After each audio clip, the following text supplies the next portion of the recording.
Bismillahirrahmanirrahim. Assalamualaikum warahmatullahi wabarakatuh.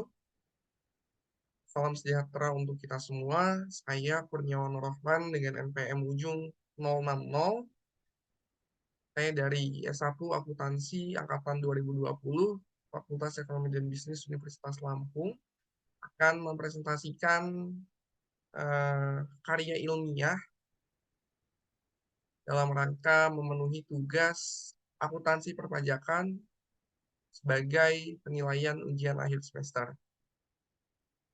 Baiklah, di sini saya akan mempresentasikan terkait dengan permasalahan akuntansi pajak tanggungan,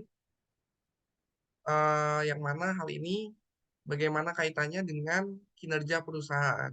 Jadi saya akan mengangkat isu tersebut.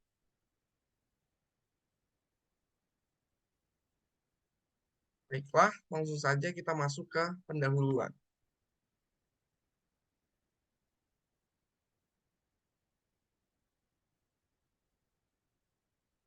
Kita langsung mulai di latar belakang.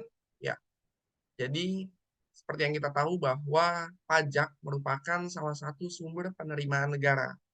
Bahkan banyak negara yang mengandalkan penerimaan pajak sebagai sumber penerimaan negara yang utama. Selain itu, pajak bagi pemerintah itu merupakan sumber pendapatan yang cukup potensial untuk mencapai keberhasilan pembangunan. Tapi sebagai perusahaan, pajak itu merupakan biaya yang bentuk pengembaliannya itu tidak dapat diterima secara langsung, baik berupa barang, jasa, atau dana. Sehingga beban pajak itu harus diperhitungkan dalam setiap keputusan yang melibatkannya.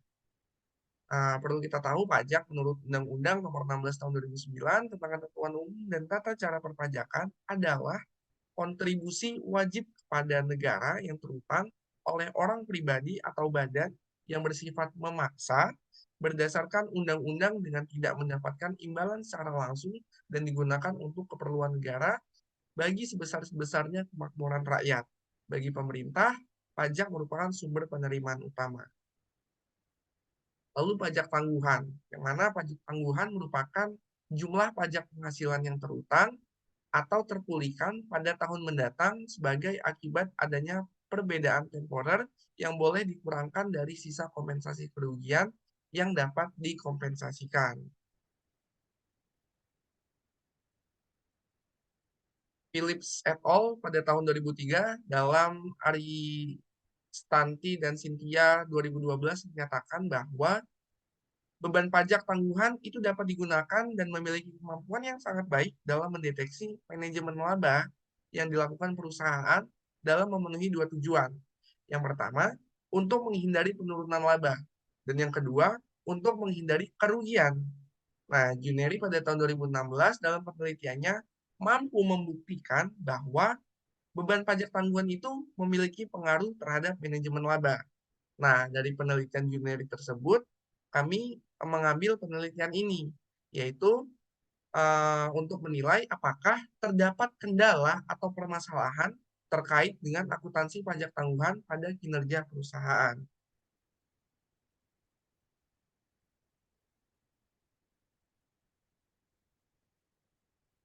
Baik, selanjutnya ada rumusan masalah. Berdasarkan penjelasan latar belakang yang tadi sudah saya jelaskan, maka akan dibentuk suatu rumusan masalah, yakni apakah terdapat permasalahan terkait dengan akuntansi pajak tangguhan terhadap kinerja keuangan perusahaan. Tujuan penelitian ini adalah untuk mengetahui apakah terdapat permasalahan terkait dengan akuntansi pajak tangguhan terhadap kinerja keuangan perusahaan. Kita langsung saja masuk ke pembahasannya. Kita mulai dari perlakuan akuntansi pajak tangguhan berdasarkan PSAK nomor 46.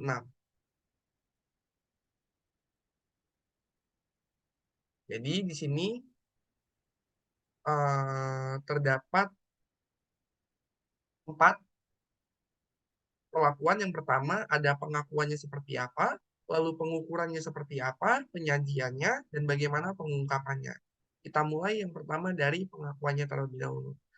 Jadi perusahaan yang menyusun laporan keuangan dapat mengakui nilai tercatat pada aktiva atau akan melunasi nilai tercatat pada kewajiban.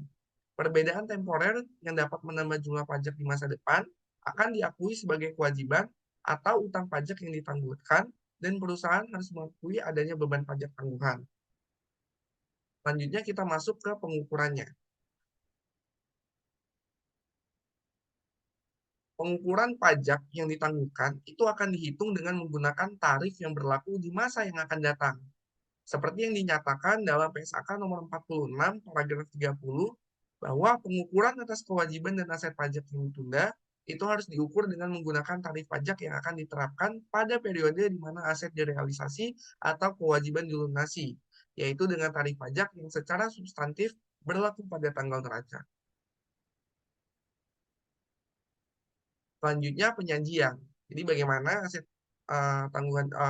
pajak tangguhan yang disajikan. Jadi aset dan kewajiban pajak yang ditangguhkan itu harus disajikan secara terpisah dari aset atau kewajiban pajak terkini, serta harus disajikan dalam unsur non-current atau tidak lancar dalam neraca. Sementara beban atau penghasilan pajak yang ditangguhkan itu harus disajikan terpisah dengan beban pajak ini dalam laporan laba rugi perusahaan. Jadi seperti itu penyajiannya, lalu kita yang terakhir masuk ke pengungkapannya seperti apa. Yang pertama, jumlah pajak kini dan pajak yang ditunda berasal dari transaksi-transaksi langsung dibebankan atau dikreditkan ke ekuitas. Lalu yang kedua, perubahan tarif pajak yang berlaku dan perbandingan dengan tarif yang berlaku pada periode akuntansi sebelumnya. Lalu yang ketiga, jumlah perbedaan temporer yang dapat dikurangkan dan sisa rugi yang dapat dikompensasikan ke tahun berikut dan diakui sebagai aset pajak yang ditangguhkan pada neraca. Lalu penjelasan mengenai hubungan antara beban pajak dan laba akuntansi dalam salah satu atau kedua bentuk berikut ini. Yang pertama, rekonsiliasi antara beban pajak dan hasil perkalian laba akuntansi serta tarif pajak yang berlaku dengan mengungkapkan dasar perhitungan tarif pajak yang berlaku. Kemudian, rekonsiliasi antara tarif pajak efektif rata-rata dan tarif pajak yang berlaku dengan mengungkapkan dasar perhitungan tarif pajak yang berlaku.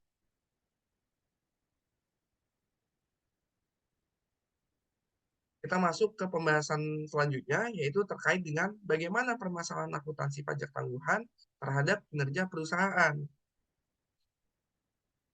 Ya, jadi yang tadi sudah saya singgung, berdasarkan penelitian yang dilakukan oleh Nuargo, Abihu, Tapang, dan Lumbarga pada tahun 2019, jadi pada akuntansi pajak tangguhan itu tidak terdapat permasalahan, sehingga tidak mempengaruhi kinerja perusahaan. Pajak tangguhan itu memiliki karakteristik yang dapat menambah atau mengurangi laba bersih.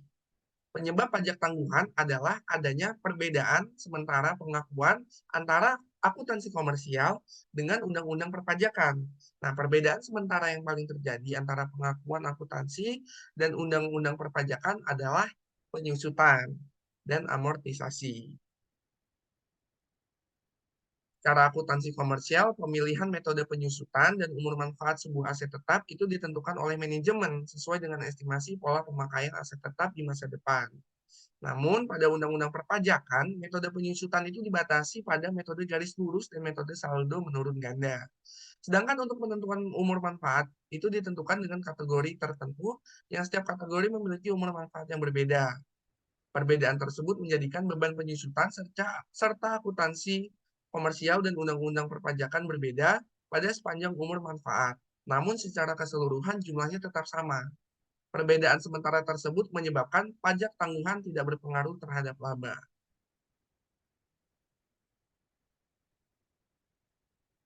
Ya, jadi seperti itu tadi pembahasannya. Kita langsung masuk saja ke penutup.